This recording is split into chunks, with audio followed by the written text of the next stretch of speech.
All right, cool. Cool. All right, everybody ready? Let's do it. Yo. Episode 91, Sneak This Podcast. George, Ryan, Greg, back in the building. Special guest on the phone. We got the homie Rack. From Rack TV. What's up, dudes? What's going on? How you doing? Good, man. Feeling good. Stuffed. Just got home from one of those Brazilian steakhouse joints. Oh, very yeah, nice. you definitely stuffed in. They'll get you. They'll get you. Yeah, to get your wallet, too. Yeah. They get your wallet, and then they get your toilet later. They might. It depends what kind you go to. How long did it take you to flip the button over to red? They have those there? Oh, man, you know, here and there, you got to take your breathers, you know, if you're doing it right. But for the I did some work, though. I'm feeling good. How about you guys? How you doing tonight? Doing great. Chilling, tired. Holidays is weird. It's over, but it still feels like I'm sluggish. I hear that. Right. Episode 91, right? Episode 91. I got the Rodman episode? Yep, that's You the did. Rod. Oh, it's a good jersey number. Anybody else got a jersey number? I got green. I've been waiting for 6 months for Rodman. Really? He said it. It's only right the guest be the one to steal the thunder and not one of you jabronis. I mean, we could have did Rodman on episode 10 a long time ago when he played for Spurs. I got We didn't say numbers back There you then. go. I got NASCAR number 91 LJ Racing.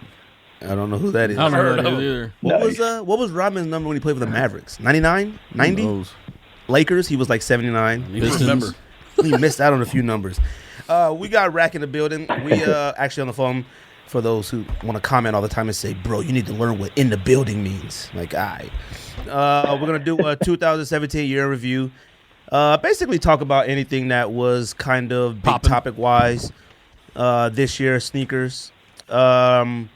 Since Rack has definitely been in the industry for quite some time, we're going to actually pick his brain, get his opinion, voice ours. I mean, I think it should be fun. I mean, it's definitely 4 people on this episode who says how they feel. So I think that should Yeah, no definitely doubt be good. about that. So real quick, background. You want to give us your background? Yeah, sure. So I'm an artist and designer. I think that's what most people who follow me might know me for. Behind the scenes, and a lot of people don't know this, so it's kind of exciting to share it on your podcast. But I'm actually the marketing director for Capstone and Hammer, which is a boutique in Philadelphia, and City Blue, which is a city specialty store in Philadelphia. So I have some industry insight. Obviously, I work in the industry as much as anyone possibly can, and I do so both at a boutique level and a city specialty, best and better level stores. And I appreciate you guys having me on, for sure. What have you done in the past? I listen to you guys occasionally. I really appreciate you guys as sort of a voice of the consumer and honest, kind of like guys just kicking it, That's And basically what it is. I'm excited to talk with you guys and get your feel sort of as consumers, and then hopefully be sort of like an insight for you guys to ask questions you might always want to ask about the industry or what takes place behind the scenes. And now I know at one point you were connected or did some stuff with Kicks on Fire, so you do not do that any longer? Was it Kicks on Fire? Right. So I did run. You ran Right. Kicks on I did Fire. run Kicks on Fire for a little while, and then we had a bit of a falling out, and I'm no longer in that space now. It's been about a year, maybe 2. So. Okay. How often do people get in falling outs? I feel like everybody who starts out doing something in the sneaker community has a falling out with the original people they started with, and then they just kind of changes up. Well, I think a funny thing about that is that the sneaker industry, like, sort of boomed a couple years ago, and right before that happened, the people who started those blogs, the people who may have come on to help with those blogs and whatever, we were just, maybe professionals in other spaces, but sort of, just sneakerheads, right? And then all of a sudden, there was this, such a boom in the sneaker market. There were these auxiliary businesses. I heard your episode with Halfhill. Matt's a good friend of mine. Similarly, he bought a domain when it wasn't really, it was just kind of a neat idea, I guess, and it became a multi-million-dollar business, So I think what happens in the sneaker industry sometimes is we start out cool guys that just became friends, want to talk shoes, whatever, and it ends up, we're making multi-million-dollar decisions, and there's tension, Yeah, it could be that way. So I think, and I wanted to ask you guys this: would you guys consider 2017 sneaker-wise the best year of sneakers, or one of the best years of sneakers ever? Ever? Man. No. Why not? Why would not? you? Why wouldn't I? What are you I talking wanna hear about? why Some of the you greatest would. collaborations I can tell you of all from time a came out this retail year. standpoint, it definitely wasn't. Like, numbers-wise, it definitely did not perform very well. But There's some numbers-wise, was exciting based on stuff the in there companies, for right? sure, though. What shoes are you thinking are the greatest shoes You that have don't ever think released? 2017 was a great year in sneakers? Not one of the greatest years Well, I ever. mean, in sneakers, no. what's your? You got to. Yeah, what do If you you- believe that, what's your? I mean, Yeah. we've had collaboration packs, the Kith basketball, kind of rejuvenating basketball. We had the Off-White pack. We had the new model Vapor Max. We've had a lot of... You can't say that Kith rejuvenated basketball because this shoe that I bought for $110 retail for $220 and nobody wants it. People can't give them away. Well, give it away later on doesn't mean it's not. Yeah, give it away, give it away, it's give it that away Kith. now. It's not just that Kith sitting around. It's gone.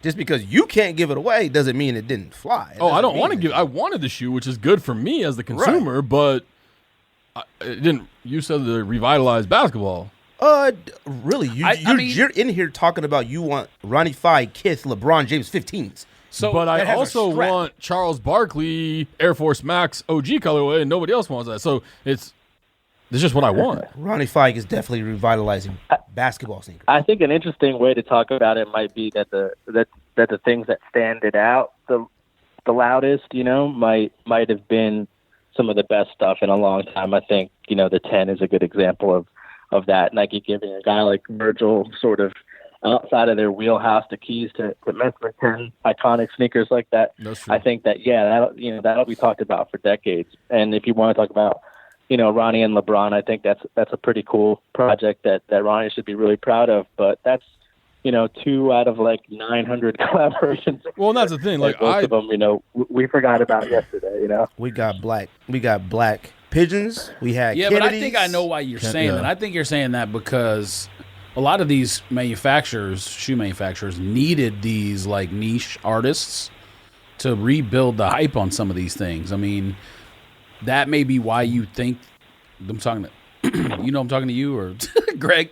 You're Yeah. not even looking. No, Okay. I am. I hear you. Because without bringing a Jerry Lorenzo in or Virgil Abloh in or some of those guys, all those shoes, or just maybe the shoe market in general, Rack just said, sales-wise, numbers are down. It was losing steam. You know what I mean? Like, is that your perception of it, or because they're I don't know. I bringing feel like these- me starting out, especially since 2016, I said I wasn't buying another sneaker for 6 months. I didn't buy a sneaker for 6 months in 2017, and I feel like there was a lot in this period of time that I wanted. I'm that's talking just a about- relapse. Well, I'm just saying, like, we got Air Max 97 resurgence, Air Max 1 resurgence. We had Atmos drop. We had Hyenas / Kennedys. We had Cos 4s that are fire. We've had Kith coming back with basketball. We've had Lava's drop, Homage. We've had Red Salmon Toes drop. We've had a lot of good drops this year. You have Pippin's up-tempos, much up-tempos coming out every single week in a new color, lifted, come back off from the dead. Like, there's a lot of stuff this year that, No like, doubt about it, man. I mean, but I think the way that you're talking about is the way some people talk about Kobe Bryant. He scored 81 points. They don't talk about, shot percentage, right? So, yeah, there's a lot you can name, probably 30 sneakers that were totally fire, but, that's out of whatever. Jordan did 140 retro releases on their own. So I mean, I think overall, at the end of there's every thousands year, of you're shit going to feel that that drops. way. We went back to last year. At the end of the year, you probably said the same thing. And I feel like that's the thing is like, like Rack recency just bias is the thing. like Rack just said, like it's not. There's so much stuff there's so much stuff that releases now that it seems like nothing is special anymore because it used to be, like back 2009, 2010.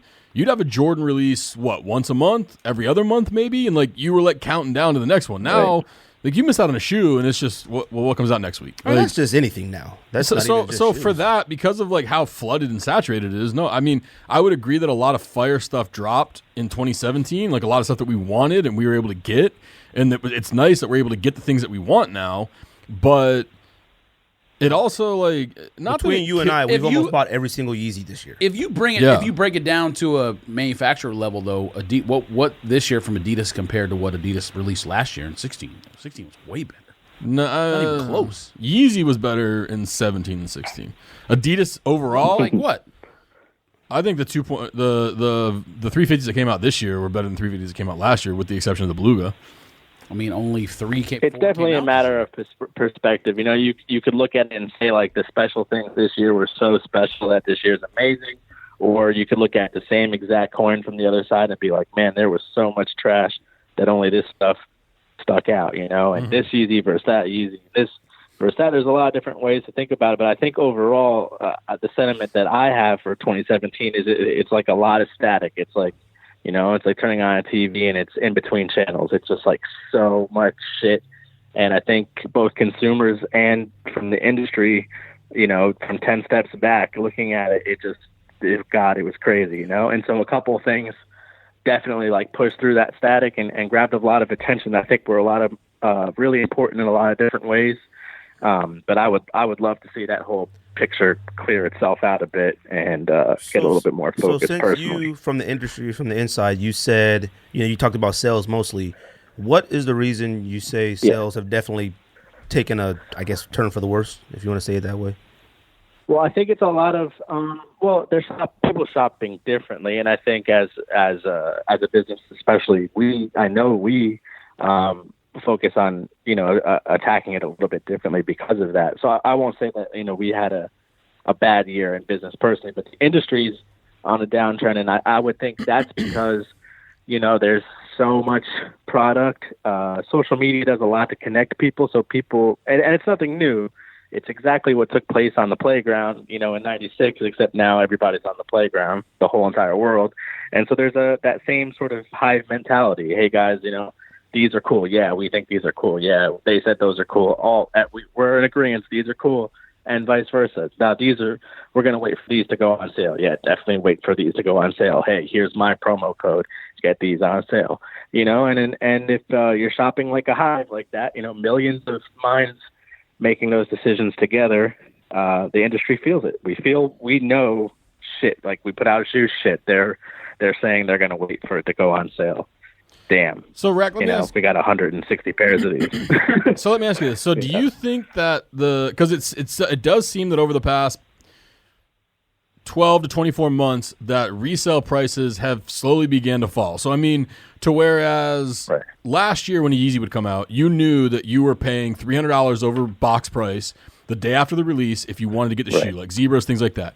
Now you can pick up a Beluga 2.0 for $300, $350. You can pick up that blue tint for $300, $350.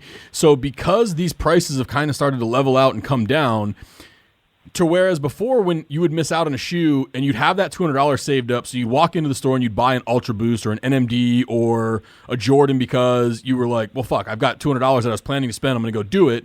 But now that it's only an extra $100 to get that Yeezy, do you think that more people are just buying the stuff that they actually wanted as opposed to settling for what was next because they couldn't get it because those prices have come down?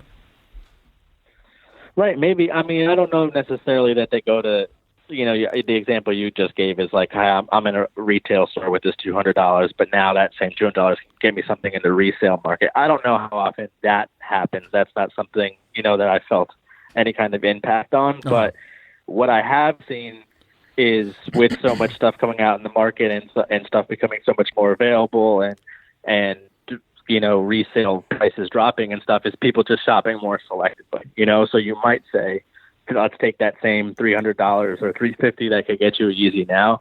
You might, without any hesitation, get a Yeezy where before you might have said to yourself, without comparing, apples to oranges, you might have just taken that $350 and gotten a Jordan and a white-on-white Air Force One, and not necessarily saying to yourself, I'm going to get this instead of a Yeezy, but Yeezys, just 7 months ago were like, I tried, I missed, I failed, they're gone. Exactly. Yeah. I mean, I kind of feel like that's still kind of the way. Even a lot of people I know that I talk to weekly when stuff drops, they'll say, nah, I'm passing on these because I'm going to try for the, like the Gatorade 6s that come out this week.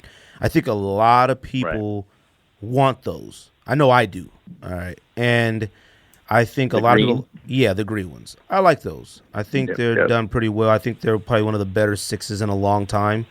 And I think when people say, absolutely, they're beautiful in hand too. Oh yeah, you see them in hand. See, I don't know how hard or easy they're going to be to get, or whatever it is, but a lot of people are like, oh no, I'm not going to try for the blue tint, the Yeezys, because I'm going to wait for the Gatorade 6s next week. But quote unquote the L, I feel like this is definitely 2016, 2017 is the year of the L. It isn't just a guarantee like, I'm going to pass on this to go get this.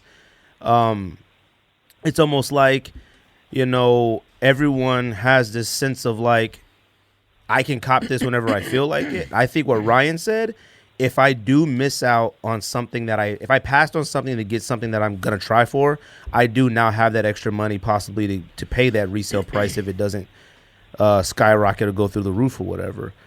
So with that being said, I think one of the interesting things about that whole conversation is in both, in all cases on both sides of that coin, we're still only talking about limited product, so we're still like, even if you pull that out of the whole year, like as a microcosm, and we're like, was this different than this, or should I have bought this, or is this resale going down? We're still talking about like a handful of releases and just like forgetting so much stuff, and I only bring that back up to like reiterate that point from earlier. It's just like, I don't know how great this year is. That's definitely a matter of perspective, and it's sort of like a personal opinion. But Gatorade 6 versus Blue Tint Yeezy is super limited versus pretty damn limited, right?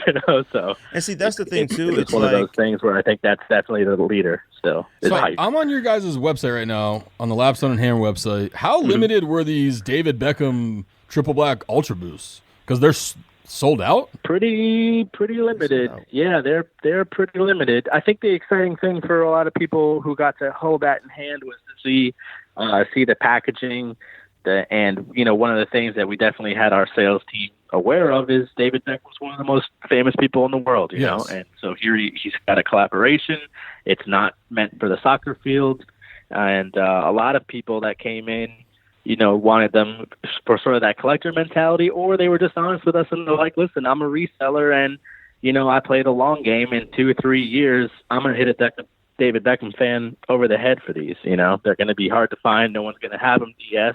And he's insanely famous in the UK and other parts of the world. So, like, how many pairs how many pairs as a company did you guys get of those? If you're allowed to say, I would say under 50. I think it's safe for me to say under 50, and that is accurate as well.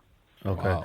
So then, not a lot. There's not a lot of them out there. So a lot of the discussion that we say, I think I do hate when we give examples of like we always have to throw in a Yeezy or something in those examples, because since you've been, I mean, like I said, you've written for, sneaker publications for a long time. You've been in the industry for a minute. Like, what is that process of when, if you even know the answer to this, like, what's the process of when like a Nike or somebody says, all right, you know what, this year we're going to bring back the Pippen Air Much Up Tempo, and we're just going to keep throwing out colorways and city versions and this version and exclusive kids versions and stuff like that.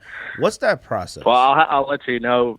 I had a meeting with Nike about, I want to say it was like 3 weeks ago now, and it was with a group of like 19 of their product managers. And one of the things that used as an example was how I felt that they botched those, and the Air Force One utilities, the mids especially, not so much the highs, and just how they could just, if they would, and how they could, and I gave them a little bit of plan for letting things be cool.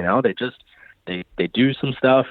it works, and next thing I know, I've got to try to sell 120 colors of them before the end of the year. So then, but basically, to answer your question about how that process goes, is they'll pull something, whether it's archive or new, and they'll decide on their own internally that it's like an energy product, it's a focus for the next year, and then they'll bring it to us as retailers and have focus groups. They'll bring it to influencers and whatnot and have focus groups and sort of get their feel for it, and they try to gauge the temperature for the most part off of that. So they actually, like, all of those up tempos, none of those happened overnight. They weren't reactive is what I'm trying to get at. It wasn't like they put out up tempos, you guys bought them, so now here's 100,000 more. I know that's the way it feels, but those things take upwards of a year to get done. So all that, they had already decided that they were going to squeeze that lemon as hard as they did.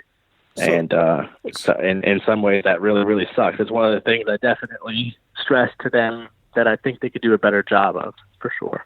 So then, what do you say to them like that? Like, do they take what you say, seriously, or is it like, I just always, when you're the consumer, like us, we're regular guys. When we see something that drops that we find ridiculous, now, like, to me personally, I find the Gatorade pack, Jordan 1's, a ridiculous thing. And I find it ridiculous based off of when you're now reaching, like, oh, let's go back and make flavors of Gatorade for a Jordan. Now you're just reaching.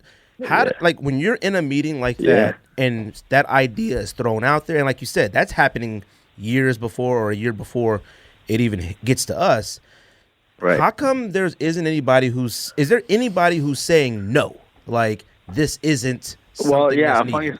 A funny story about that exactly, actually. You can go back to my Twitter and see this because it was only a couple of days ago, but I posted the picture of all four, and I said, and a tweet, I said, how the hell does this happen? I said, did somebody, like some marketing intern on their first day, go, hey, we could make them in all of the flavors, and then there was like a light golf clap, and then they made these horrible Jordans. This is what I tweeted, like word for word. Right. And it got some funny feedback on Twitter, and then my phone rang like 17 minutes later, and it was somebody from Jordan Brand wanted to discuss my thoughts. So in terms of whether or not they listen, they absolutely listen.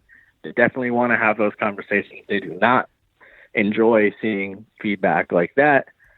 How does it happen? I think in that particular example, it's business. There's a collaboration. They paid so much for the Gatorade licensing to use the name Gatorade, to use logos, to use those colors, which are Pantone colors owned by Gatorade, and they just got to squeeze it, right? They just have to say, okay, well, 2 6s, one at a $225 price point, one at $190 for those customers that never spend more than $200. Let's get a couple ones. We can get the ones up to $175. That's sort of the value buy, and they're building a pack. They're getting whatever they can out of that and trying to appeal to as many different customers. So then it becomes the next person's job to say, okay, how do we activate these ones? And then I think, that person actually did a pretty decent job with the 7-Eleven activations and going and having to put your hands on them. They kept the lemon lime really, really tight. So even us boutiques didn't really have our hands on those. So, I mean, they do a good job part of the way. And I think that's how, when they're looking at the big picture, like this is our big Gatorade plan, enough of it is solid that it gets through the right people. Nothing's glaringly awful. So then, and then when it hits the timeline, and we're being selective assholes, myself included, I'm like, how do these 4 things fucking happen? So then, when a Jordan Brand calls you, they want to hear that though. So when a Jordan Brand calls you, are they telling you to chill out, or are they explaining to you the reason? No. They wouldn't. They wouldn't. Not me. They wouldn't tell me personally to chill out. I think one of the reasons that I'm in the position I'm in, and I've been in the positions I've been, is that I built a valuable opinion. And you do that by being fair on both sides of the line. I really like this. Here's some reasons why I think this is really good and really important, and I really don't like this. And here's some constructive, reasons why I don't think this is good. And I think once you have that valuable opinion, they're going to call you to follow up. Obviously, they might ask you to take something down if you've spoken wildly out of turn, but nobody, they're reaching out to you because they want to know why you feel that way. and what maybe they could learn from that. And it's only one opinion. They'll go bounce that versus their sales numbers and whatever else and decide how valuable it really is. But they're definitely not calling because they're mad. They just want to, what do you mean? How could it be better? Is monochromatic not cool? What didn't you like? They're trying to get to the nitty gritty of it. And in that case, I was just like, I just think it's, it's not a deep enough cut. It's just like we got 4 Gatorades. Here's 4 Gatorade flavors. It feels like, and I told them this, it feels very like middle school science fair. Like you could do anything you want and you make a volcano with baking soda. It's like, okay. So then that's bare minimum.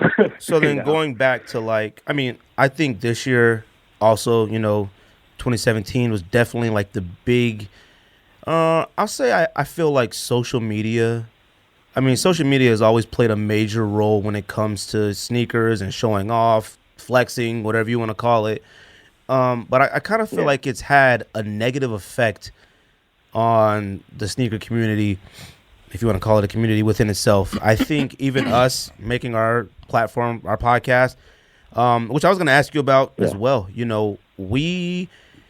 One thing that we do on our show is that we have those opinions. If we don't like it, we don't like it. We like it, we like it. Right. And I feel like on social media and, going to YouTubers and sneaker YouTubers, whatever, at what aspect does like a company like Jordan Brand or Nike say, we're going to send this person Space Jams or Jordan 1s or anything like that to be right? Like, is it really that these people really that influential on the public in buying that sneaker? Like, what's the point of sending like a Kais an entire Space Jam pack? No. Well, there's a couple of ways to answer that. No, it's not necessarily that anybody's particularly influential. I'm seeded way more than I think any particular individual deserves to be, and I don't think for example that you guys have ever bought anything because I was wearing it.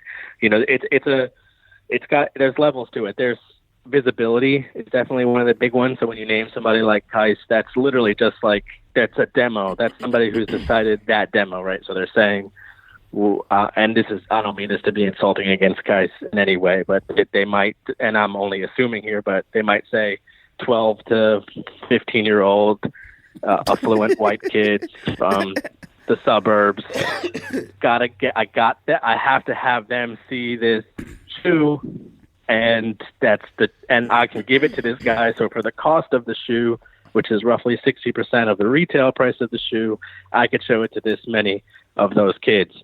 And this kid and Kais will feel important and do the damn thing, And when you put that up against like traditional advertisement, that's a no-brainer, right? You don't need to block out time for LeBron to shoot a multi-million-dollar commercial and then tour the world with it. I mean, this is how shit used to get done, right? Right. So seating and stuff like that, it's kind of like offhand. It's like we need visibility on a particular product. We need opinions on a particular product. Like we need somebody to set the tone of a product. I did try to do that quite a bit with the Pro Fear.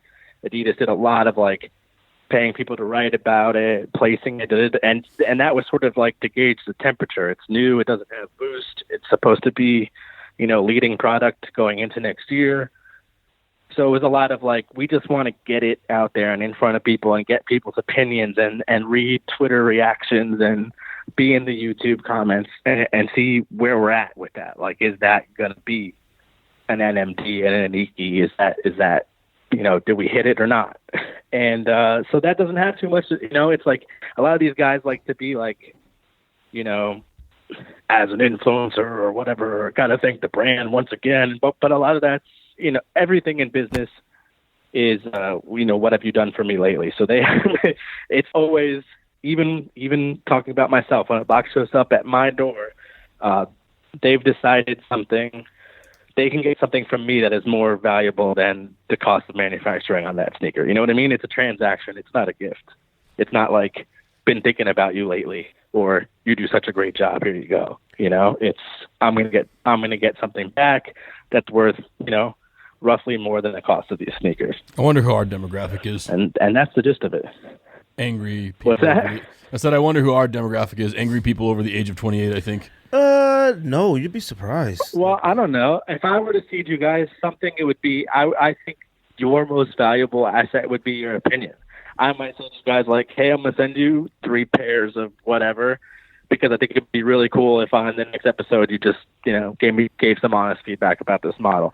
And so and I could see how getting that feedback from you guys, being that I respect you guys, is like sort of, the average consumer, the freaking talking shop with the homies, right? Yeah. To get that sort of feedback, have it documented, have it somewhere like on the internet where I could reference it and show people who are actually making decisions, and that would be your value. Which goes back to what I'm saying. Like, I don't have anything necessarily against Kaiser. I don't know. I always feel like I'm It's nothing against them. It's nothing against them. It's just that some of the most popular things, 2017, influencer, ambassador, things like that, I see, and I'm just like, what? All those things, I can't speak to his value in that, but I would personally, if I worked at a brand or in product placement, which I don't really, but if I did, and I wanted the opinion of that like sub 16-year-old, I'd put it in his hands. Absolutely. Yeah. I have no qualms about saying that, because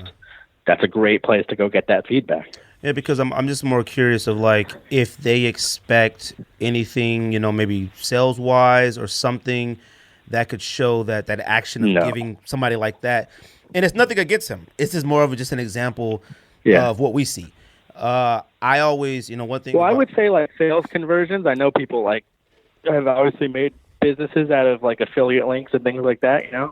So there's numbers that you could research and find, but I would assume that a conversion rate, and for me, when I say conversion rate, I mean somebody like sees it because this person has it, clicked the link in the bio, ended up on the site, picked their size, added to cart, and checked out. Those all have to get done, and those are all points at which you lose customers. They drop, they could do any number of those things and not go all the way through it. I would say the percentage of people that go all the way through it. And so now somebody has actually spent full retail because Kai showed them in the video. I would say that'd be under 1% of his total reach or views or whatever. So I mean I could say that pretty confidently. I would challenge him to disprove that.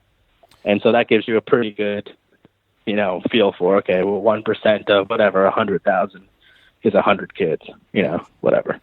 So kind of out of your scope of things, and if we step away from retail for a second, I think Kais is a perfect segue into a topic over something that's become very big over the past year or two, which is sneaker cons. So you being a guy that's been in the industry and in the sneaker game or culture for a long time, like how do you feel about sneaker con and like that whole movement and what's been going on with that lately? I think SneakerCon will always deserve the respect that maybe it's had for the last decade or whatever it's been for sort of pioneering that idea of, to appropriating that idea, right? Because conventions for collectibles has been going on since the beginning of time. Yes. But appropriating that to sneakers, I think they do deserve some respect. I know they weren't the first. I think Dunk Exchange was ahead of them. But in terms of building a brand around that, I take nothing away from them. I think one of the feedback, I would never go to one, for the record. That's just not, not for me.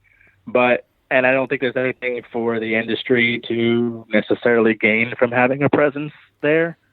But so could you that ever? Being said, I think it's pretty. Go ahead. What's that? Sorry. Well, I was going to say. So could you ever see it? Could you ever see it being something to where it kind of morphed into a sort of trade show also, to where new brands would go to release new models, or new brands would go to get that feedback on upcoming sneaker releases and things like that? That's so funny. It's so funny that you bring it up, because that's exactly where I was going. So I think they deserve the respect, obviously, for having been pioneers to some degree, but I think they recessed, so I think they fell backwards in their plan when they started making it about YouTuber appearances, and they started making it so heavily about buy, sell, trade, and they allow kids to carry backpacks full of sneakers to do that on the floor without booth, and all of these things that had made SneakerCon into what it is. And what do I think SneakerCon is now? It's a great time for up to 16-year-old kids to meet each other and have a good time and drive their parents crazy. So it is what it is, and in that space, I think that's great. But to answer your question, so there's like two levels of shows that are significantly different than that we as an industry participate in, and some of those are like Agenda and Capsule, and those aren't open to the public. And that's where we go and we meet with brands and we decide if we're going to pick up the brand and bring it into our stores, and we see product for the coming year, and they network with each other, and that's where a lot of collaborations are born, you know, so-and-so meets so-and-so, and now let's work on a special project, etc.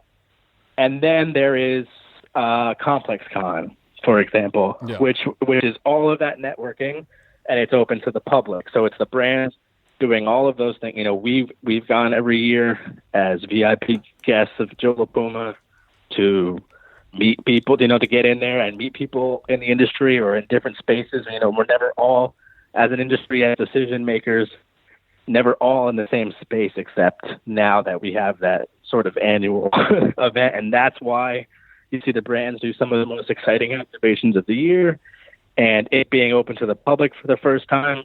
You're seeing that sort of like ravenous mentality. These kids having the experience, you know, they can't and have never been able to have anywhere else. And I think so those are the three levels, right? Like ComplexCon kind of opening up the trade show, which is like the secondary level, which has always been and may possibly always remain private, you know, and then like the low level self-organized stuff, which is like SneakerCon, et cetera. And what I think is that no three of those has like perfectly nailed it yet. ComplexCon had a lot of growing pains. Like the first year was amazing. The second year there was like literally 5 times as many people in the same space. And so they've got some figuring out to do, but I would think I am 100% in the belief that they're on the right track more than any of the others. Yeah, we saw the videos of the undefeated booth getting mauled. Yeah, mauled. Dude, it was crazy. So like when you talk about we were like I said, Joe La Puma's a like very good talk to everyday friend of mine, right?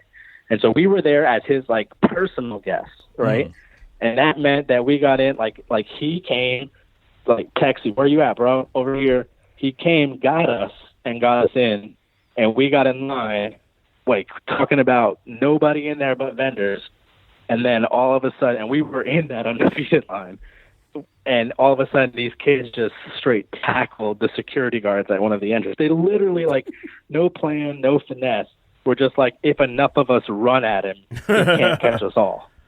And they just leveled this dude.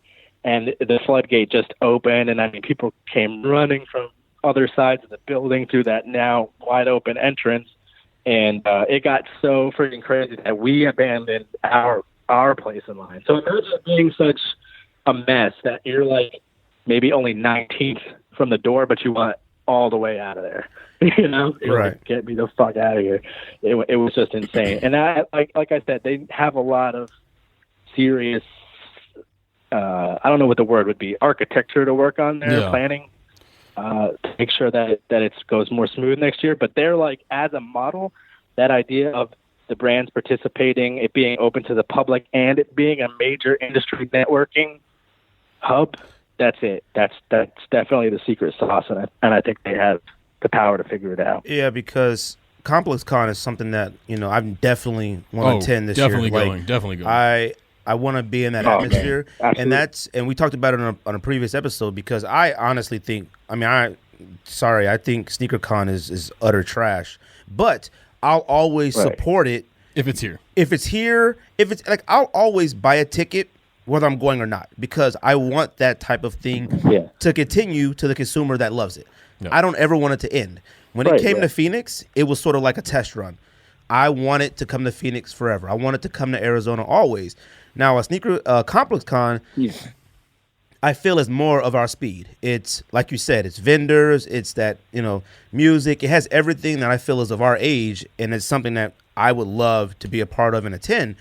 The whole thing with SneakerCon was the fact that, like, I remember Dunk Exchange and things like that. The focus was, I'm going to try to find a sneaker that I've been wanting to try to buy all year. I'm going to do that. And it's turned into a meet and greet for, like you said, YouTubers. You even have, Yeah, I don't understand the strategy there personally, like from a business perspective. Right. But and I'm sure they're making boatloads of money. Oh, I'm sure they are. But it's funny to see, and this is nothing against him. He already doesn't like us, and I don't really care. But JC from Urban Necessities, he was starting out selling sneakers at these events. Now he's just there to shake hands and meet and greet. Because now he's considered a YouTuber. Like, it's a crazy transition. That's crazy. JC, by the way, I don't know why he doesn't fuck with you guys, but he's a seriously nice guy. Oh, no, he's a nice guy. He's a nice guy. No. See, we've interviewed him. We've interviewed and talked to him, and he's a nice guy. Like, I have no problem with him. He just got a little upset at that I said that I don't think he's as humble as he comes off to be. That's all I said. I said, oh, dude. That's all I said. And you're more than welcome to say that. He's more than welcome to get upset about that. But I'll tell you, it's definitely not true, dude. He's super genuinely nice. It's to the point where, like, when I met him, it almost made me feel awkward. Like, it almost made me feel like I shouldn't have made any deal out of me. Like, I just went up to him and was like, "Yo, love the store, man. I've been watching your stuff. Good to see you guys having such great success or whatever." Right. And, like, he was so humble or down to earth or whatever that I felt awkward. Like I should have just said, "Yo, what's up? How much are these?" You know what I mean? Like he was some Foot Locker employee or something. And he was that way with us. If you went back and listened to the interview we've done with him when he came here, he was with us. It was just certain things on social media, like, where we looked at him and talked to him as, "Yo, this is a cool cat. He's an older dude. He's been around the block. He understands." And then when I see him get on social media and put on about 27 items of Supreme Louis Vuitton and take a picture, it's like, all right, man, come on. Like, you don't have That's a little different, though. I think that's his product more than it is him as a person. Oh, of course. It wasn't nothing against him as a person. But that's another thing, and that's, that's just one of those situations of us speaking our opinions and not meaning anything personal by it. But it's just, like I said, we're regular three consumers. And he shouldn't get upset about that, man. Oh, yeah, he got very upset. That's weird. So that brings me to a question that I actually wanted to ask you. I listened to the Don Drew interview that you did in 2015, and you guys got on the topic kind of Chicken Wop and about how when people have these full-size runs of sneakers 6 months, 8 months early, typically they did not come from a Nike retailer. So we obviously know that Urban Necessities is infamous for having, I think last year they had Space Jams in summer when they didn't come out till December. So how does a store go about getting those products from a Nike retailer 6 to 8 months early? And is that and I think the important thing to point out before I go any further in the conversation is, like, it is possible. And in particular with the Space Jams, I think our Space Jams at Limestone touchdown maybe 5 months early, which is maybe not 6 months, but it makes you think they were done. They were done and they were around. Mm-hmm. I think what Drew and I were definitely indicating is that, so and so whoever who definitely doesn't know anybody super behind the scenes or anything like that, they're not going to have something just after manufacturing date, and your manufacturing date's going to be 8 months to a year before release. So I think that's what we were saying more than anything is, like, if you can go in your local mom and pop or whatever, and they've got, or your local resale consignment store or whatever, and they've got buttloads of them, then something, if it smells like fish, it's probably fish, Yeah. But as far as JC, like, that's a guy who spent $20,000 to get friggin' 5 pairs too early, and if you gave me $20,000, I can get you samples of next year's Jordan 11. You know what I mean? Yeah. There's if you know the right person and you're blowing retarded money just to flex, yeah, you could probably figure that out. But what me and Drew were definitely trying to say is like no early look on YouTube that's like 9 months out or whatever is going to be genuine, and no like, you know, one door little mom and pop consignment John that has like 6 size runs is probably legit either. Yeah, because I remember the Red 11s. It was a lot of like just small shops in places they were selling those. Were all fake. I could tell you that. Okay, yeah, they had those and the Navies. I can tell you that way early, and they were already slinging them. And I was like, well, who the heck? And both of them had huge manufacturing issues at Jordan Brand. Both of those were delayed terribly in terms of shipment, and the Navy was supposed to be canceled. Yeah, which you had tweeted that out. So what happened with that? I remember you were one of the people who had like kind of broke that the Navies were going to get canceled, and then they dropped. Well, we got an email from our Jordan rep saying it was 100% canceled for 90% of the allotment, which means like 9 out of 10 stores. Name any 10 stores, 9 of them weren't going to get them. Huh. And then they must have hustled or figured it out or whatever. That's how it goes, you know. I probably should have just kept my mouth shut, but I was just like, yo, this sucks. These got canceled. And Jordan Brand, you know, figured it out, and they did that early sneakers release or whatever, and then I think a lot of that left over from that got allotted to a lot of different retailers. So none of us had a ton of them, but all of us that were supposed to get it and get them ended up getting them. Does Jordan Brand consider Michael Jordan himself still the, like, I don't want to say priority, but their main marketing focus, I guess, in selling? I know they're Jordans, but for some reason, I just feel like it's time to just get away from, like, it's been forever now. Like, making Red 11s to celebrate, what was it celebrating? 72 or was 96. it? No, 96. 96, and then you had 72 10s, and you know, it's kind of like, now you got Gatorade, you know, ones. It's kind of like Flight Jacket 6s and all this type of stuff. And I'm like, when are they going to finally say, all right, Jordan, if it's not an OG colorway, we don't have to associate it with Michael Jordan himself enough. It's like seeing Russell Westbrook wear OKC 3s. When can they say, all right, we're going to start making something, a Jordan 11 that represents Kawhi Leonard for the public to have? When are they going to start really pushing these Jordan athletes? I feel being a Jordan athlete is awful. Like, I don't feel it's... True. That's definitely the last brand that I would sign to, because I wouldn't want another man silhouette on the tongue of my signature sneaker personally. But right. And I think that's always kind of been the hang-up. Like, when you're Carmelo Anthony, you're basically wearing like an Air Jordan 4 Carmelo Anthony, you know, and I don't know how I would feel about that if I was as prolific a scorer as Carmelo was and playing in a market like New York when he was, you know. So I definitely think they have a pinch there. But in terms of like, is Jordan Brand still focused almost entirely on Jordan? I would say yes. But it's kind of cool that this is like the annual wrap-up, because I think like the biggest story of this year, and not necessarily, you know, my favorite shoes or whatever, but it's the 10, and it's the fact that Nike, who is trying to use safe words because you have me on a show and you never know who the fuck's going to listen, but I can curse, by the way, right? I can curse. Yes, yeah. Say whatever you want. This isn't a family show. You can say whatever you want. I always encourage them to think outside the box in that way. I'm gonna tell you a story, and we'll know. I'll let you guys know by the end of this week if I got a phone call about telling this story. But we got a focus group come in the store, and they were there to show us Jordan Brand apparel, right?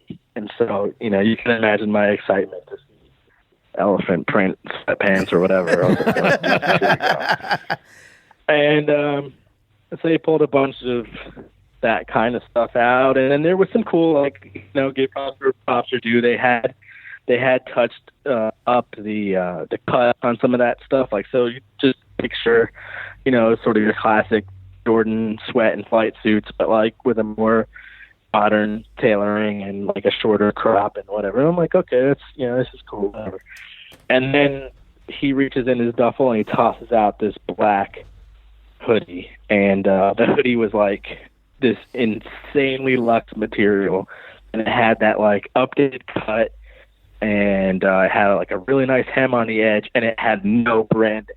And me and one of my designers, Jeep, were like bugging. We were like, yes, finally. Pull out more shit like this, you know? Right. And we're like, this is great. We're like feeling, we're like, I would totally wear this. And we were saying, I would wear this with APC jeans and a pair of frock tops. Like, we can get a fit off in this. This is dope. This is some shit I would tag on Instagram, Right. And then, like, whereas the rest of the stuff that they had pulled out is like what you might wear on a flight or to bed or give a girl who wants one of your hoodies. That's how Jordan Brand has always been, man. They don't have modern cut shit. Not your dope shit. Right. Yeah, so anyway, they pull out this friggin' black super luxe hoodie, no branding, blah, blah, and we flip out, and the dude goes, oh, that's unfinished. It's going to have like a big jump man here in the middle. And we're like, no, stop. Leave it alone. Like, don't do that. And they're like, no. And we were thinking maybe the flight script. I'm like, oh, my God. So you're going to take this, and you're going to put a giant embroidered jump man, and you're going to write flight under it in white lettering. And he's like, yeah. Yeah. I'm like, okay. Selling for $400. Okay, but now that they're pulling that out for you, pause, and then you say, no, we don't want that. How come they don't go back like, yo, they don't want that? So I'll tell you exactly what I pitched them. So again, I'll let you guys know by the end of the week if I'm in all kinds of trouble for this. But I said to them, you need like, okay, there's a place for everything else that you've shown me, right? There's a place for that. That is City Blue, our city specialty store, the Jimmy Jazzes of the world, the Foot Lockers. Your uncle on the way to the barbecue needs to get his whole Jumpman fit off and show up in slides, Like, that exists. Don't stop making this stuff. Make it at a better price point for me so I don't have to put it on sale. That's that. Let's talk about this matte black hood. And I said to him, if you guys feel like you have to brand this for whatever reason, don't use the Jumpman. Don't attach this to basketball. You guys are putting that on. You guys put this on runners and shoes that you tried to tell us were trainers, and the dude's holding a basketball. Ditch that logo. I told them to use either Michael Jordan's signature, which is a really nice logo. I don't know if you guys have ever seen that. They used to use it quite a bit in the 90s. It's just literally his autograph. Right. And they used it on the 23s. Monochrome black and place it somewhere really small on the cuff of the sleeve or at the bottom edge. Right. Whatever. Or even on the inside tag. And then I said, start to associate like more stylish, modern stuff, which is his autograph, which is his signature. It's still Jordan Brand. Don't put the Jumpman on it. Don't pull some weird outfit he wore on some late night TV show. Just make me cool, John Elliott-esque, fresh, nicely cut shit and have him sign it, autograph logo. Or I said, create an entirely new line, call it something obscure, call it 23 and spell it out, right. Just 23 by Jordan Brand, and give me stuff like that that's elevated, that's stylish, that's supposed to be in a store that's like 98% Italian marble like Gladstone and Hammer is. It's supposed to sit next to Rick Owens, between Rick Owens and APC, and fucking that should be dope. But you can't attach it to Michael Jordan. You can't try to find a way to sneak in elephant print. You can't make it match with the retros that come out the week before. Like I said, I need that product for a certain customer at a certain price point. But if you guys want to, get elevated, get cool, get in the lane, we need to switch this up. There needs to be, and they definitely took that note. We talked about it. There was a little back and forth conversation there. I felt like there was a positive note. It was, something that the rep shook my hand for later. But I know they went and branded that hoodie. I know for a fact. So I've seen it now finished. So I'm like, okay, maybe it isn't going to happen on this turntable, but maybe they've taken a mental note for so then time. There's no reason for us as the consumer. We talked about this in another episode. There's no reason for us, the consumer, to tag Nike on IG, Twitter, everything, and say, what is this garbage? There's no reason for us to do that, because if they're not listening to the people they're coming to talk to, they're definitely not going to listen to me, right? Well, I don't know that they're not listening, I don't know that they're not listening. I just know that it's a big. So actually, they've said this to me one time. They said, when I was in a meeting, and I was actually pitching them that they should sign Travis Scott. This was about a year before they did. I was like, you guys need Travis Scott with it. That was we were looking at product for, I think, for like the next season, and I was like, oh, by the way, get Travis Scott. So we were having that conversation, and that conversation obviously turned to like a little sidebar conversation about what was happening at Adidas, and this is when Adidas was like super crushing it. Right. And I said something along the lines of like, you guys need to, move this way or move that way, whatever I was saying. And he said to me, we're doing all of those things, but Adidas is a tiny, and this is the arrogance of Nike. They're a tiny little $10,000 speedboat that whips around all around the lake, right? And right. We are a friggin' $200 billion aircraft carrier, right, of a ship, and we're trying to turn around in the same space. It's going to take us a little longer, right, to make that turn, to maneuver, but then we're guns blazing, Mm-hmm. And I think I saw that this year. So I think that was almost 2 years ago. He was kind of like winking at me, and he's like, yeah, we see them, that little annoying speedboat buzzing around. And they could be agile and do all these things real quick, and we see that, and that's aggravating us. But we're turning the ship, and we've got a plan. And I honestly think he knew Travis Scott was going to unveil a Vapor Max. He knew Virgil was working on the 10. He knew that this year he was going to be guns blazing. You know what I'm saying? He knew all that stuff was being done, and it was me sitting there like impatient, like, you guys don't get it. He was like, chill, chill. Give us a minute. We're a much bigger machine, and I think this year, I think it was pretty lopsided in Nike's favor, to be honest. I don't know if people are ready to admit that yet. Well, and I'm sure the Adidas fans are going to be so that was all kinds of mad.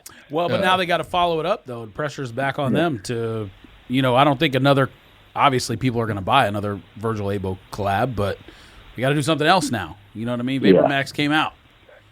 They need the next. Well, here's why I think Virgil's really important. And you guys can cut me off if I'm ranting too much. But No.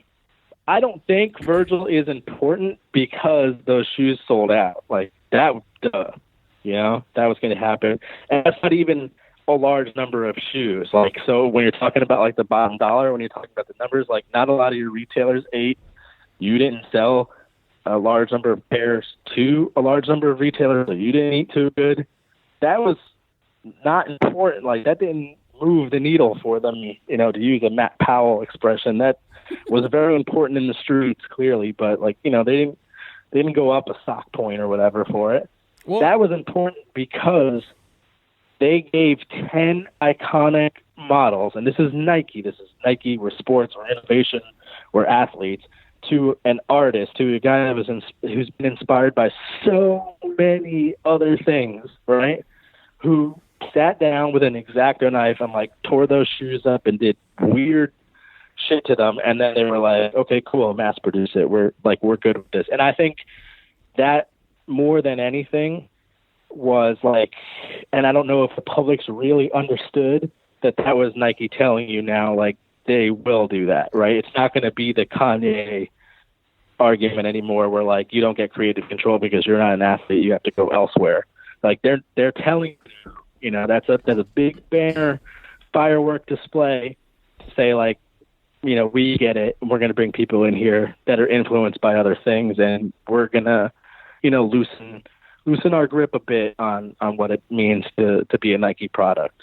And I think it also, it's something that we talk about, the cool factor. Like, I think it also reestablishes the cool factor because when you have somebody like Virgil designing, or even, like last year or earlier, maybe it was earlier this year, Jerry Lorenzo was wearing the Chicago ones a lot, and Chicago ones prices went up like $150, $200 because there were all these pictures of him wearing them, walking around the Sphere of God stuff. So, I mean, it seemed like this year Nike kind of reestablished that cool factor. They kind of reestablished, themselves in that market with Kanye and some other people. So it and I think that was important for them. And that was one of my questions for you, was who you thought won, 2017 between Jordan Brand Nike versus Yeezy Adidas, and it sounds like you clearly think it was Jordan Brand Nike.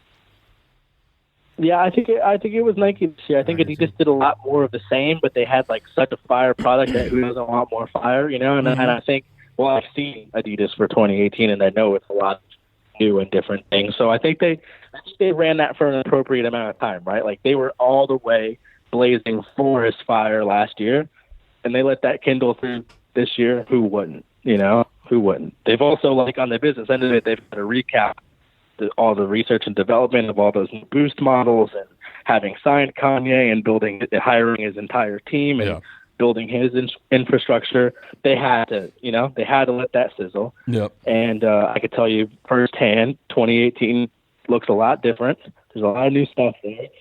But Nike, for who? I would say Nike won, and I would say to look at Nike, try to look at it with fresh eyes, guys. Like rub the sleep out of your eyes. I know it's if you're like me, it's been decades of this stuff, right? But look at it and say, holy shit! Oh no! We're complaining about 140 retros, and they're using Jordan's flight jacket that he wore on a late night show as inspiration or whatever, and then remember that the loudest mouthpiece, the biggest speaker was, no, we let this guy just come in and cut him up with an X-Acto knife. That's the whole thing. Like 2017, I definitely Nike to me owned it in my opinion as far as style, even some of the retros.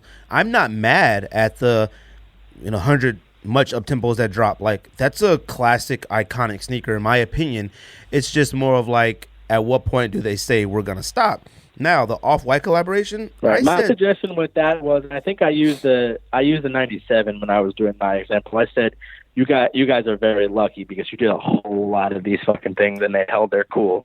But you could have just as easily ruined this. Yeah. Right. And then I told them put it away. And then I said, as the example, next year I know in the top of the year, this is common knowledge, I hope, but they're doing a couple 98s. And so I said, the Air Max 98, there's only a couple. We only want 2 or 3 of those. Don't do this again. Yeah. And if you have this plan, scrap it.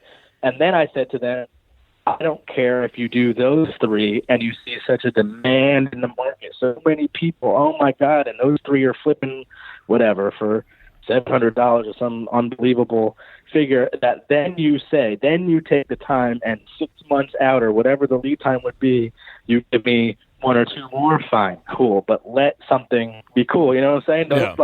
Don't put it out Tuesday and be like, oh, good, I'm glad you like those, because Friday, Saturday, Sunday of next week we've got more. Well, that's why when you talk they about, seem super receptive of that. When you talk about the Off-White collection, I had said earlier this year that the Off-White collection itself is probably the greatest collaboration of all time, and that's because I look at that collection as the first time that somebody really allowed somebody to come in and collaborate. It's easy to me to pick colors. It's easy to pick colors. Yeah. That was a lot of things that happened when it was like, oh, this is a so-and-so collaboration and it's orange with a gum bottom and reflective. Like that to me isn't a collaboration. When you can come in, that sounds like a fire sneaker. When you come in, I did. That does you just sound created fire. A fire sneaker for hunting. When you come in, and you take a Jordan 1, which is the beginning, and you design all the way down to the Vapor Max, which is the future, and you cut it up, add stuff, add words, things, that is ballsy, and it's awesome that Nike allowed that to happen. Like, it's a lot of gall for somebody to come in and ask to cut up a Jordan 1. An arrogant company, and I say that with all due respect. They're so you only get a job at Nike if you've loved Nike your whole life and perfected drawing Nikes and have a plan for the next couple. Like to have a guy like Virgil come in and be like, oh, this is cool. I really, I've always really wanted to do it. Like, can I get like these 10? And I just want to rip them up and write on them, and then just go, banished. Get the fuck out of here. That's the big takeaway here. That's something that we should all be pretty excited about. And I'm not saying that like as a wink. I really don't know what's next, and I really don't. Their quick strike and super special projects are the most top secret shit on earth. But I would imagine that was a huge wink to all of us. Like, hey, we're gonna play in this space too. And when we do it, we're that aircraft carrier. We're going to blow the shit out of this. So It's going to be crazy every time we do it. How much do you know about how like the Kith Nike relationship started? I know it started last year with like the tennis stuff. They did the Kith Nike pop-up store. Then now he's in the basketball space. Like, how much do you know about how that began? I know I could speak on it like in blanket terms, So for one, Ronnie has built an amazing brand in and of his own, right? Yes. That goes way back to like Mercer Mondays and the Mercer patent, changing the pants on an entire demographic of people. We threw away our bootcut jeans, largely because of that guy. But so there's that, right? You build this amazing brand, and then he's done some really innovative things as a retailer. Feig is possibly the best retailer in our space. So when I say retailer, I talk about all that stuff that we do behind the scenes, marketing, inventory, in and out, buying, merchandising, whatever. He's really good, or his team is really good at all of those things. And so then you're doing numbers. So if you're doing those things correctly, like you built a solid brand of your own, and you're an excellent retailer, you're going to do numbers. You're going to start selling more Nike and more Adidas and more blah, blah, blah than anybody else, especially at least in your space. And his space happens to be New York City. So it's like incredibly valuable space to be the best retailer in. And so then it's like, it's this beautiful dance of ego, right? Where it's like, I'm Ronnie Feig, I built Kith, I'm king of New York, when it comes to this shit. And Nike's like, we're Nike, we're sexy, everybody wants a Nike collab, and that's cute what you've done with those Asics, but over here, and then you get this beautiful little marriage where it's like he wants to work with LeBron James. I'm Ronnie Feig. If I'm going to do a collab, I need your premier athlete, right? Mm-hmm. I need the face of your brand. And they're like, oh, that's great, Ronnie. Nike basketball's in a bit of a slump. It'd be awesome if you remix this. And so now they're, you could see the dance, right? You could see cool, we need you. Great. Cause I've always wanted you, know? And, that's probably how those conversations start. What I will say about that is none of that stuff is as immediate as people think. Like when I read Twitter, it cracks me up, like, oh, now Nike wants blah, blah, blah, blah, blah, blah, or whatever. Those hot takes are always awful because they never consider the fact that like none of that stuff happens in under 18 months. Yeah. Like it's not like I saw somebody comment about him having done a short film on LeBron James, and they're like, man, that must have been so rushed or whatever. I'm like, no, dude, this, because you heard about it 3 months ago. Everybody thinks the whole world, is in 140 characters on their screen and only their screen. So, but anyway, I would say that is a marriage of like, we need Nike basketball to pop, and Ronnie like, cool, I'm at the top of my game, I want to work with Nike. And then, some side conversations got to a point where they were both happy with what they were working on. So then, since you, like we obviously, you've been, around for a long time, and you've helped other companies and you've done things that we might not even be aware of behind the scenes. So let's say a big story, 2017. Let's say a big baller brand calls a rack, and they say, "We need your help." Is that a phone call you take? Yes, but I could tell you right now that already wouldn't be the most exciting phone call of mine for 2018. So I don't know that I would take it. I don't know that I would hear them out. Absolutely. But man, they'd have a whole lot of convincing me to do. You don't think big baller brand's up next? And I've got more exciting conversations being had already. Under Armour? No, I'll tell you. What I do think about big baller brand though, like no jokes or whatever, is it's easy to like crack on them about having hired Santa Clara or whatever they're calling that, or whatever brand Black's calling their design wing or whatever. Right. But that was a great way to get it done. That was a great way to get, like, they needed a basketball shoe now, and that was a great way to get like a decent basketball shoe done immediately because they were in a pinch. And so I'm not like, I was one of the first people to point out that it was the same shoe Yeah. But I'm not knocking them. I'm happy they got that done. I hope he plays a lot better. Like I hope for the only sake of matters if he innovation, like plays they well. are doing innovative things that will change things forever if he becomes a megastar. Yeah. Otherwise, it's going to be like this footnote Trivial Pursuit question. Well, one it day. didn't work for Like- Hakeem Olajuwon and Shaq. So two of the greatest of all time. It worked for Elijah Wan. You lining up at Kmart for Hakeem Well, my Dreams? dad owned Kmart buildings, and the Elijah Wan was the number one selling sneakers for the year. I'll they tell you came who it out. worked for, man. This exact model worked for Starberry. We all lined up for $15 Starberries, and we all wore them like Everywhere. no one I could tell me did. they didn't. I've never owned. I've never owned. You know, a pair, so He's being facetious. and never will. no, dude, you never owned one. No. He's being facetious. Are you being facetious or serious? He's being facetious. Oh, I was trying to say. No, he's being serious. He did not line up for Starberries. No, but I am. What I am being okay. serious about though is that business model having worked. So he partnered Sarcasm with is a lost retailer on me. to make $15 shoes or whatever, and Stephen Barry's open, clear those things out as fast as they can bring them in. So that's because Marbury was a giant global star. That's true. So what's happening? What's going to happen in your opinion to like Under Armour and like Reebok? Well, Reebok's owned by Adidas. Adidas. So like, Reebok's owned by Adidas, bro, so they're good. what about Under Armour? And they got a stable of classics, and they're going to try stuff. Under Armour's in a little bit tricky of a position, but they're really, really smart, and that's what you can't count out about them. Like, look at the Curry 3 and how that shoe, like, kind of tanked and hit serious clearance numbers and, like, you know, had memes and all kinds of shit. And then look at Curry 4, where, like, most of them are sold by pre-order. There's literally no business loss. So there's, like, smart shit if you watch it, you know? Like, we might say Curry 4 is not really cool or whatever, only ballers are wearing it. But I'm watching and I'm saying, dude, they made these shoes at zero loss. They literally sold 100% of the ones that they made. That's, like, can't beat that in business.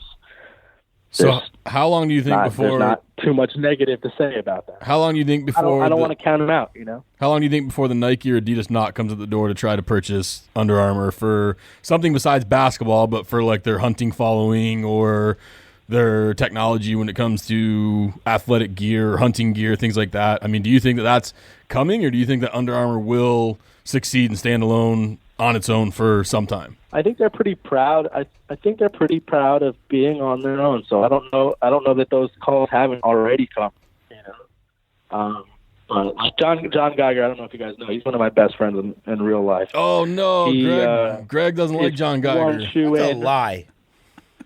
Don't listen to him. Oh, come on now. No. So, but listen, he's one shoe in, and I don't know if he's ever said this in public, but they've already tried to buy him out, right? So I'm not saying who when I say they, but a sneaker brand has already tried to buy his entire entity, is like his name, his shoe, Right. and hire him to steer it. So when I only bring that up to say, like, if you're Under Armour, you've probably got that phone call like friggin' 16 times a week for the last 6 years.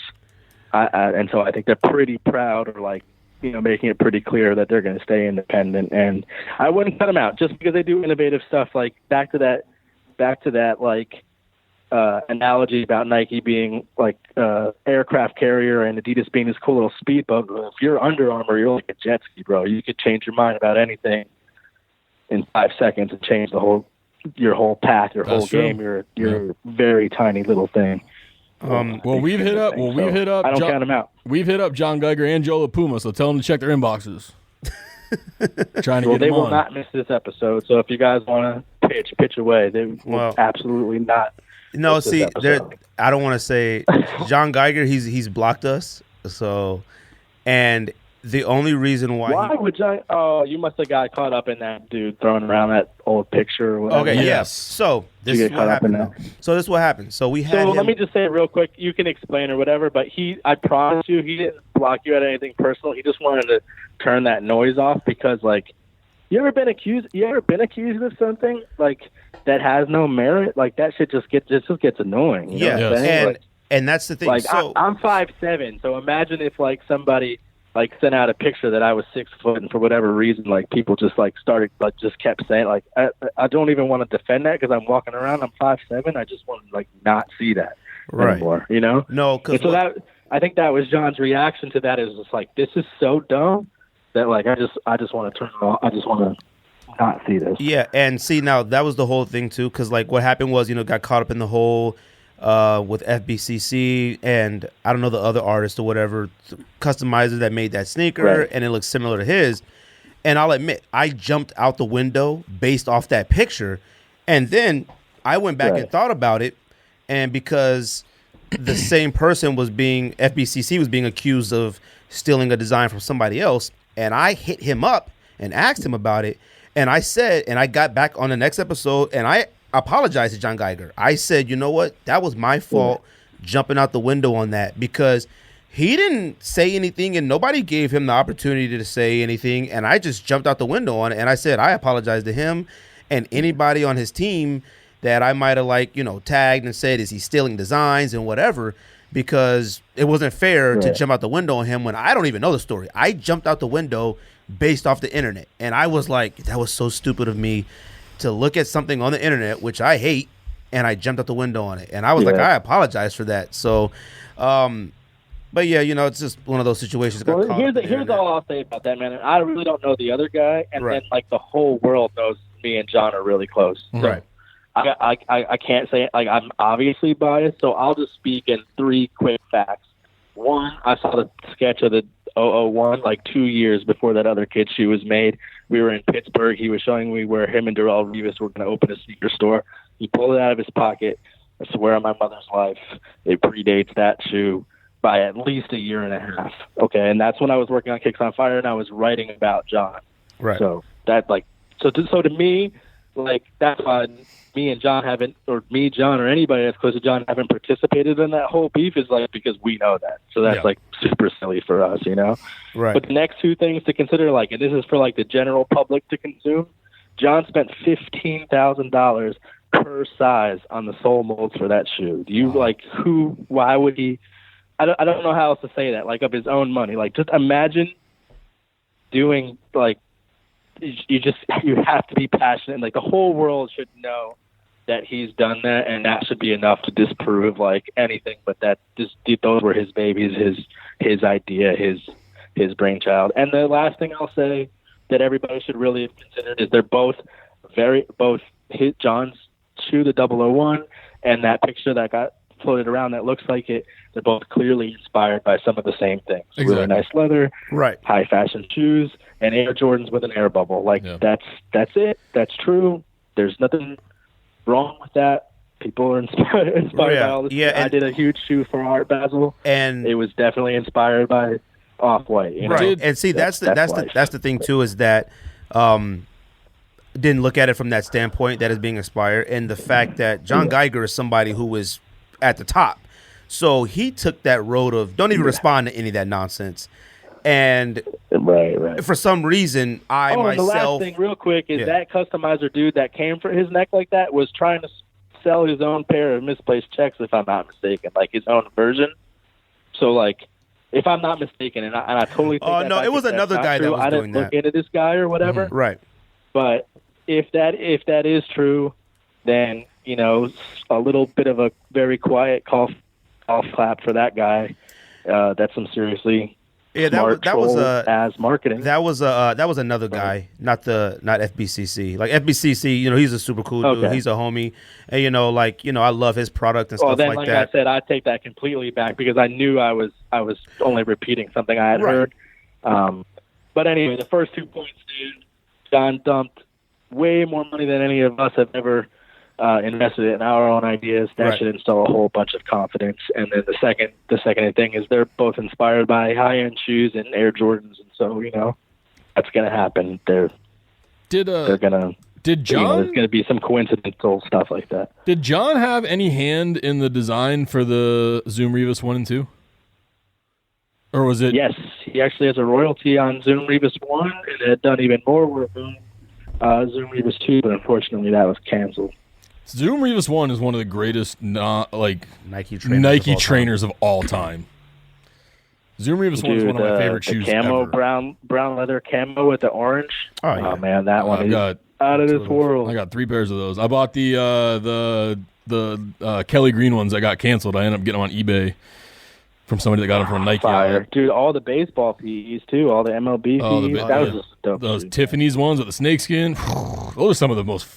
Zoom Revis 1 and 2 are some of the most fire shoes of all time. Samples are fire. How do you feel about? Yeah, so he worked on that like in the way that Kanye designed sneakers. So like there are designers, obviously, and he would an idea, no an idea, more of this, less of that. And he likes to say, like, when you're in the studio with a rapper, right, and you might suggest this line instead of that line, or that sounds a little too loud, quiet that down. And you're not necessarily writing the song, but you're a part of the process. I would say that's how he sort of worked on the Revis 1, and to enough of a degree that Nike gave him a royalty check on every pair sold. So how do you feel about where they're out there? How do you feel about Supreme, where it's at right now, and like the whole collaboration with Louis Vuitton? That was definitely a big thing in 2017. Yeah. What was the point? Huge. How does that happen? A luxury brand with the history of Louis Vuitton decides that, hey, we'll go ahead and collab with this this streetwear brand. Like, it's just demographics, man. So again, it's like a brilliant dance where like Louis Vuitton does great, and they do great in the same market that they've always done good in. I think a lot of people fail to remember that they're like a legacy luggage brand. They're like lifetime guaranteed luggage, and there's hand details, and there's a million reasons why they've done good in a certain demographic, a very rich, a very white, a very European, Right. So they're like, hey, maybe, somebody maybe in their marketing plan was a little bit, or their marketing team was a little bit younger, hip, or whatever, and was like, hey, this brand, Supreme, is touching this demographic in a way that's like, look at these numbers, Imagine trying to quantify what we know Supreme is into numbers, right? And then imagine showing those numbers to like an aloof, pretentious 70-year-old dude, and then his reaction like, whoa, like, Right. wow, they're $1 billion company. They're a skate brand out of 3 stores. Yeah. Well, shit. That's crazy. And so then they get into the space, and then lucky for them, they most probably instigated that conversation to Supreme, and then Supreme's kind of like, that'd be so punk rock and trollish of us to just go do a Louis Vuitton pop up. Let's go, and then it works, and then we all talk about it. The rest is history, Right.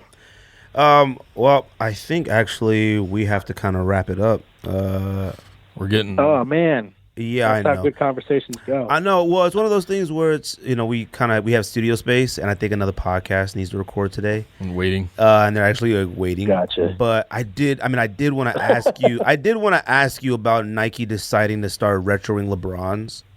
Like, why did they decide that so early? And why not Kobe's? Why are we seeing LeBrons and not OG Kobe's since the Prelude and the Fade to Black? All right, dudes.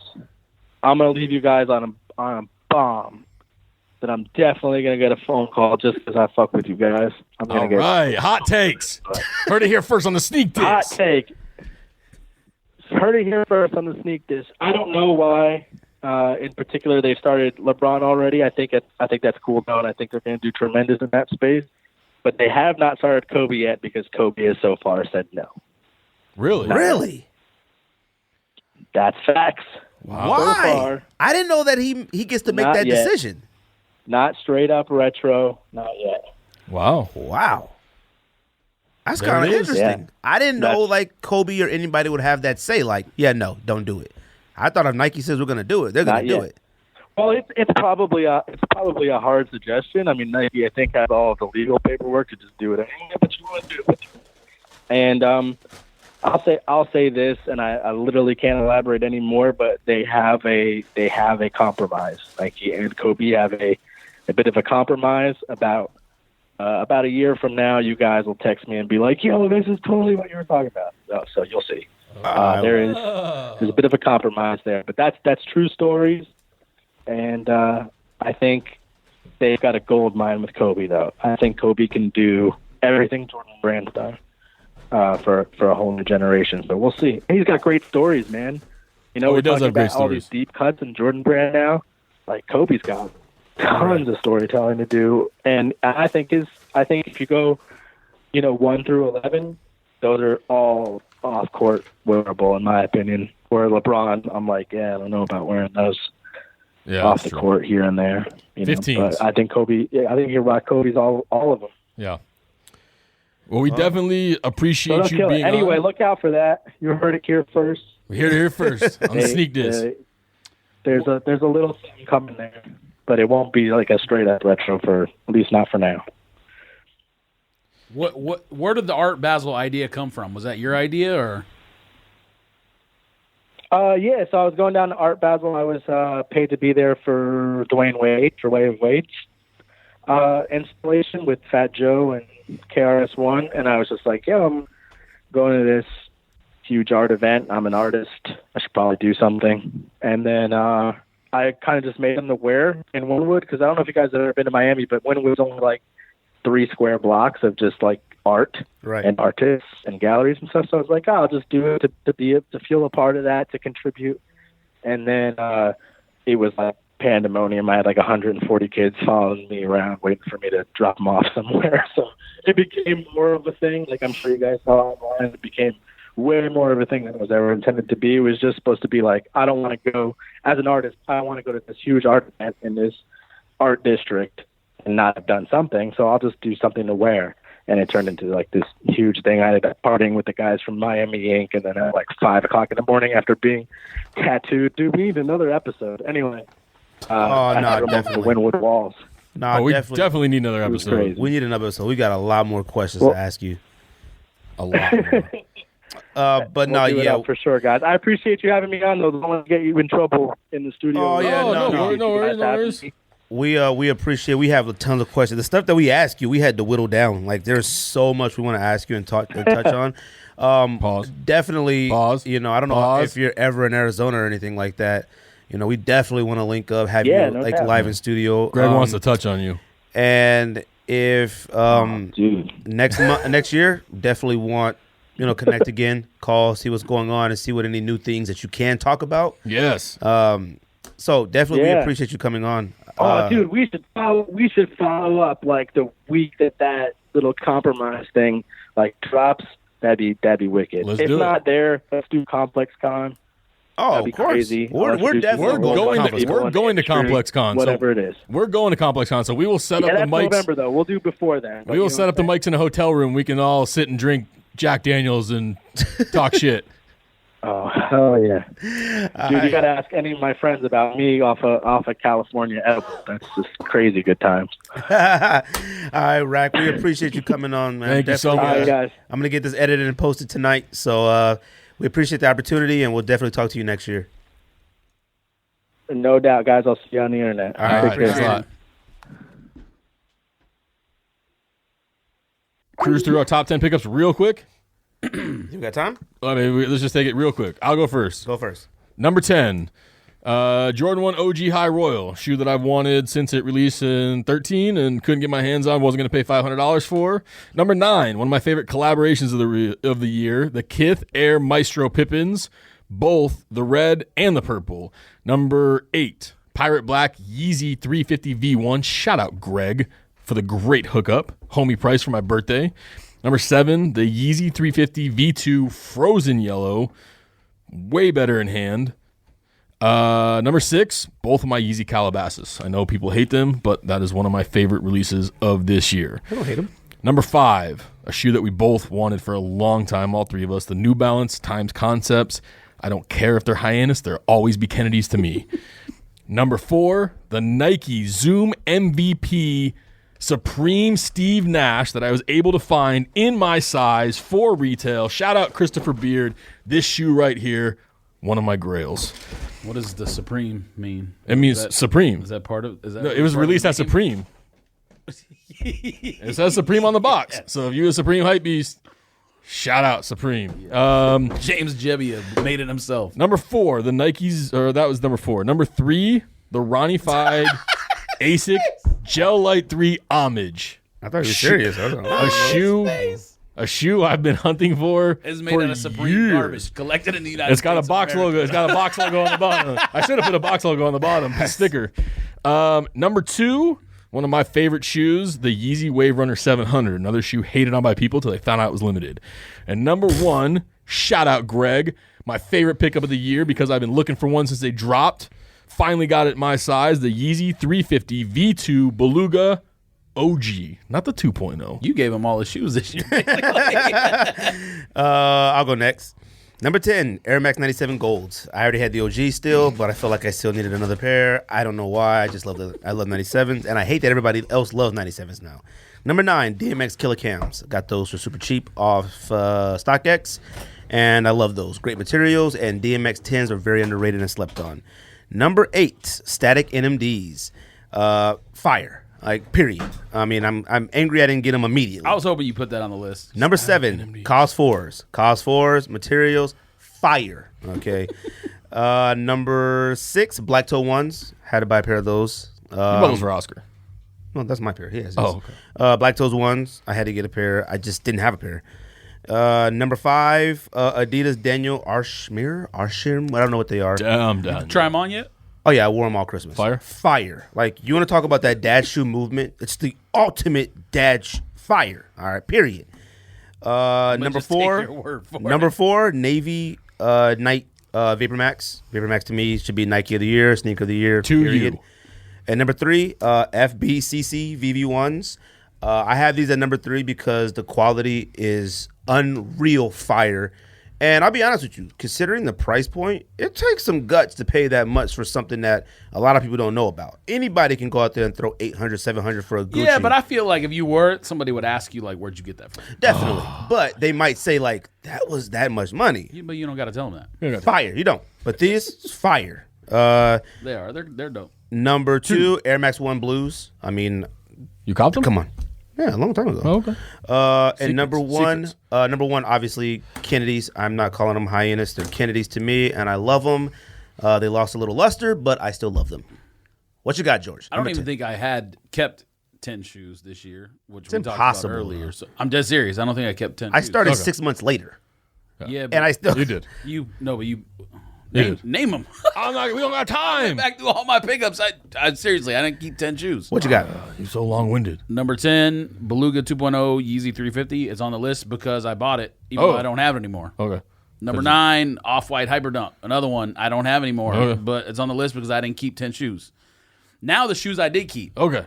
Thanks for clarifying. Clear Gray Ultra Boost 3.0 at number 8. Number 7, the Red Aniki. Number 6, the Pusha T brown bag, whatever they're called. The number 5, the Lux Ultra Boost. Number 4, Multicolored 3.0 Ultra Boost. Number 3, that white Ultra Boost that just came out, Consortium. You can pronounce it. Invisible stripes. A la Magnan. Sure, that one. Number 2, the Flyknit Trainer White Black OG, and number 1, Air Max 1 Royal Anniversary. Great show. You not having brown paper bags. And honorable mention. Honorable mention. You bought 3 of them. All right? Honorable mention. It shouldn't be honorable mention. You own 3 of them. Honorable mention. And the NMD Anamia, whatever. A la Magnan. Whatever you said. Greatest show of all time. I got a I forgot about those. Of all time. I forgot about those. Anyways, anything else? That's the sneakers. Okay.